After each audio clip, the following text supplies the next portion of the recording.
Juan Kapitulo 6, versikulo 35. Si Jesus miingon kanila, "Ako mao ang pan nga naghatag sa kinabuhi. Ang muari kanako dili nagayod gutomon, ug ang mutuo kanako dili nagayod uhawon." Ang mga puno Pan sa kinabuhi. maglikon unta sa mong pagtuo ug gagakabi sa pagtuman sa imong mahal nga kasuguan. Ang ginumanaa kaninyo, Santo sa Ebanghelyo sumala ni San Juan. Si Jesus miingon sa mga tinunan, muanhi ang manglalaban, ang espiritu sa kamatuoran, o gikan sa amahan, nga gikan sa amahan. Ipadala ko siya gikan sa amahan, magsaksi siya mahitungod kanako. Kung magsaksi usab kamo mahitungod kanako, kay kamo uban man kanako sukat pagayod sa sinugdan. Isulti ko kini kaninyo, aron dili kamo maluya sa inyong pagtuo. Hinginlan kamo nila gikan sa ilang mga sinagoga, maabot ang panahon na magpatay kaninyo, nagtuo nga nagbuhat siya sa kabubuton sa Dios. Kini ilang buhaton kaninyo, kay wala man sila makaila sa amahan, ni makaila kanako. Apan isultihan ko kamo ni ini, aron inigabot nila ni ini, inyong hinumduman ang gisulti ko kaninyo. Ang Ebanghelyo sa Ginoo. Pasalamati ang Ginoo kay siya maayo, ang iyang gugma mulungtad hangtod sa kahangturan. Pasalamati ang Diyos sa tanang mga Diyos, ang iyang gugma malungtaron. Pasalamati ang Ginoo sa mga Ginoo, ang iyang gugma malungtaron. Ang balay hinimo sa tisa. Ang panimalay hinimo sa gugma. The house is built with stone, and the home is built with love. Kitang tanan nagpuyo sa usa ka balay. Ug ang atoang bukasyon mao ang paghimo niini nga usa ka panimalay nga adunay gugma.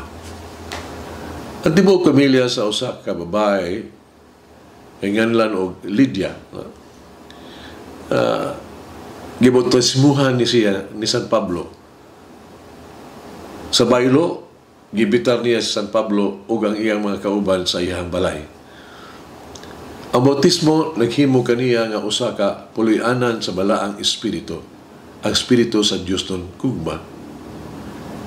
Ang presensya ni Jesus sa iyang kasing-kasing ug pamilya nagbag-o sa iyang balay nga usa ka puloy-anan sa gugma ug paggamang gihatagon.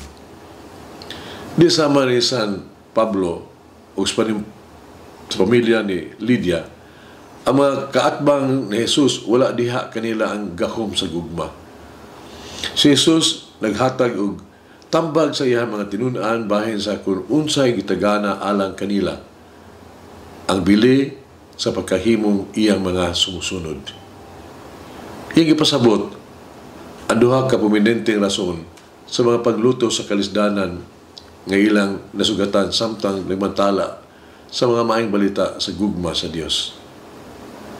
Alabing inila mao ang mga Fariseo, mga eskriba, wala makaila sa manluluwas o sa mahigugmaong amahan na nagpadala kaniya sa kalibutan. Ikaduha, mao ang mga sayop kapag sabot sa reliyon o sa mga doktrina niini. Ang mahigugma sa Dios o sa isikataw mo ang dagway sa pagkaila kang Kristo, umahimong puloy-anan sa balaang espiritu. Ang mga doktrina sa bisan unsang relihiyon kinahanglan nga mugamot niini ang sugo sa gugma. Ang pagkikita kang Hesus sa adlaw-adlaw sa tuang kinabuhi ug ang pagmantala kaniya sa tuang adlaw-adlaw nga makalihukan sa balay o sa trabahoan o sa bisan asa, mahimo natong tinuod nga mga saksi niya sa kalibutan. Wala po kita nga punuon unta sa Ginoo ang ato ang kasing-kasing atong panimalay sa kaalam o gugma nga maghimo sa atong balay nga panimalay. Di matigantaman nato ang presensya sa Dios. Paglalungi kini. How do I testify and bear witness to the Lordship of Jesus in Christ? Sa malang pagpanayag sa katawan nga si Jesus mawagad akong Diyos. What are the obstacles in my life that prevent me from acting as witness of the gospel? Kasi babag sa kinabuhi. Kadili ako makapanayag nga mahimong tuwag testigos ba? Living witness sa Ebanghelyo. Having accepted the gifts of faith and baptism, in what way have I been persecuted for it? Sa akong pagtuman sa misyon o dawat diya sa bunyag. Usa may mga paglutos nga ako ang natigamtaman. Mag-ampo kita, Ginoong Hesus, ipadala ang Espiritu Santo uban kanamo. Or akong makatubang ako sa mga pagsulay o sa panglutos diha sa ako ang pagpadayag sa imo mga sugo. Mamamiri, tamangin taon ako nga ako himong tawag to a witness to the gospel in my daily life. Pray for us. Kung ato sang sabiton San Isidro Labrador, katsang kapistahan sa ulog karon sa simbahan, ngauta siyang paggama, pangaliya, kita pangkakapalanginan sa tuang adlaw-adlaw nga trabaho. Ang trabaho di ang isuon, mga santos, dili lang ang pag-ampo. Every word is a prayer o kini makapahimuot sa Ginoo. Sumala pa sa kinabuhi ni San Isidro Labrador. Mulang San Isidro Labrador, iampo mo kami. Mulangin ang Diyos magagawang sa tanan, Amahan, Anak, ug Espiritu Santo. Amen. May the Lord of the divine mercy bless us all, heal us from all diseases and suffering. Ayun unta niya kita, tanang mga sakit na sa lawas o sa kalag, body and soul. In the name of the Father, the Son, and of the Holy Spirit. Jesus, I trust in you. Amen. Whoever eats the bread of life will never hunger, says the Lord. Kay galaan inyong nabati ang pagpaambit ug hamubong pamalandong sa pulong sa Dios pinaagi sa tulumanon. Pan sa kinabuhi nga gidumala ni Monsignor Daddy Silva. Hangtod na usab sa sunod higayon, daghang salamat.